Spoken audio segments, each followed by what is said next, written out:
cracks in the mirror don't scare me now. I've learned to trace them with soft hands somehow.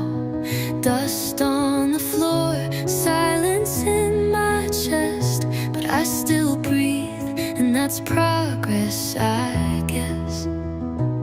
They said I look